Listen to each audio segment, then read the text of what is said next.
name is Camryn Adams. I am 12 years old. I'm in the 7th grade at Amherst Middle School. I'm a pretty regular kid. I like to ride horses, swim, sing, act, and hang out with my friends. All of those things are just a little bit harder for me because I have type 1 diabetes. One day, when I was just 5 years old, I suddenly started feeling sick. I was thirsty all the time and had to go to the bathroom constantly. I was a really little kid to start with, but then I started losing weight, and all my clothes were hanging off of me. My mom took me to the doctor. The doctor pricked my finger to check my blood, and then she said, "You need to go to the hospital. She has diabetes." I never heard that word before, diabetes. The only part of the word my 5-year-old brain could comprehend was the word die. I thought the hospital was where people went to die. The doctor was telling my mom that I was very sick and needed to go there to die. I was scared and just so sick, and I quietly went along with it as we went home and packed my bags for a trip to the hospital. Lucky for me, I have excellent health care, and I did not die from type 1 diabetes, but my life did change forever that day. There is no cure for type 1 diabetes. It's an autoimmune disease caused by my immune system attacking insulin cells in my pancreas. It's not caused by eating too much sugar or not exercising, and it cannot be fixed by changing my diet or exercise habits. We are all dependent on insulin to stay alive. Since I cannot make my own insulin, I have to get it from an external source.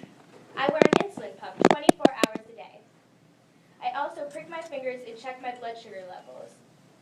I usually have to test about 6 or 8 times a day. We recently did the math and figured out that I have pricked my finger over 20,000 times in the past 7 years. And I have had to move my pump site, which requires a large needle, over 1,000 times. That's a lot of needles for a kid who can't even stand getting a flu shot. But this is what keeps me alive. Insulin is not a cure for diabetes.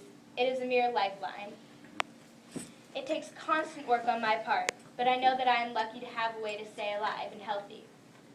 Even with constant testing and count carbs and taking insulin, my blood sugar is only normal about 50% of the time. When my blood sugar is low, it is very dangerous, and if it goes for too long, it can kill me. When my blood sugar is high, it raises my long-term risk for all the complications of diabetes, such as blindness and kidney failure.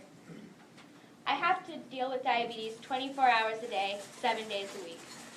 There isn't a time that I can ignore it. I wish I could. I'm getting pretty sick of it.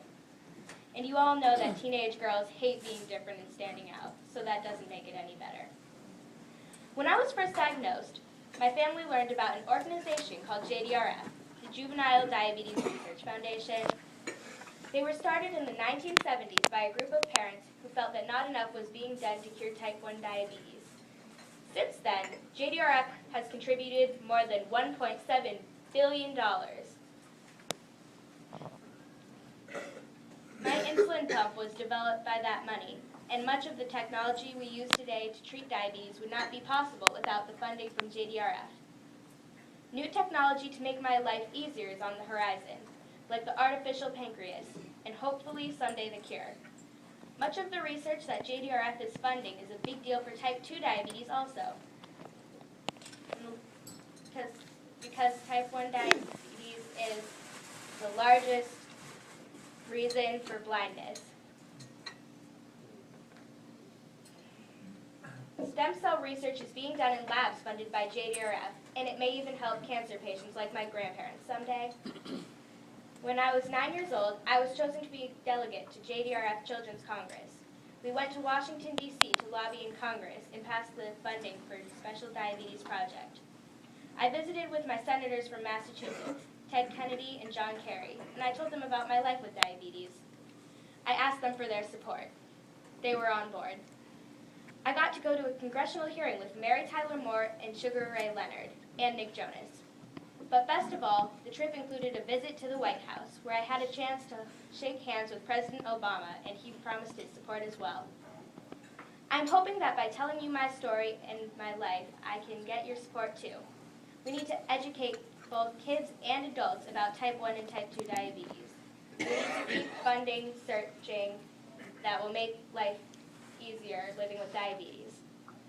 One of the things that I remember from when I was 5, before I ever heard the word diabetes, is that my mom was a great cook, and she had a really big, soft lap for sitting on.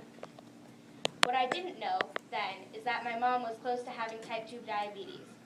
She also had what is called metabolic syndrome, which is something that leads to diabetes. When I was diagnosed with type 1, my mom decided that in order to teach me to take care of my health and to count carbs every time I eat and take insulin every time I eat, she needed to set a good example for me. Today my mom is an athlete.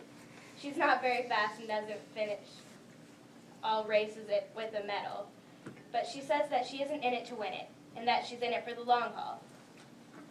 For the past 5 years, she's been doing Ride to Cure Diabetes, where she rides 100 miles in only a day to raise money for the cure. This year, she's also training to do an Ironman race to raise money and awareness for diabetes. And my mom did set the right example for me. My twin brother Stratton and my mom are doing our first triathlon together in the spring to celebrate our 13th birthday. My mom will swim, Stratton will ride 12 miles, and I will run my first 5K. I'm a little nervous about how to control my blood sugar while I'm racing, but I won't ever let diabetes stop me.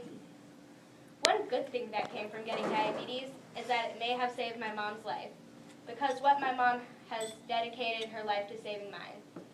That is why she teamed up with the Lions Club to be the chairperson for diabetes awareness. I'm in a Leo's Club at school. We both continue our work with JDRF.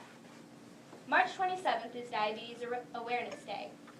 I hope that after hearing my story, you feel inspired to get your Lions Club more involved with our diabetes awareness, education, and fundraising programs.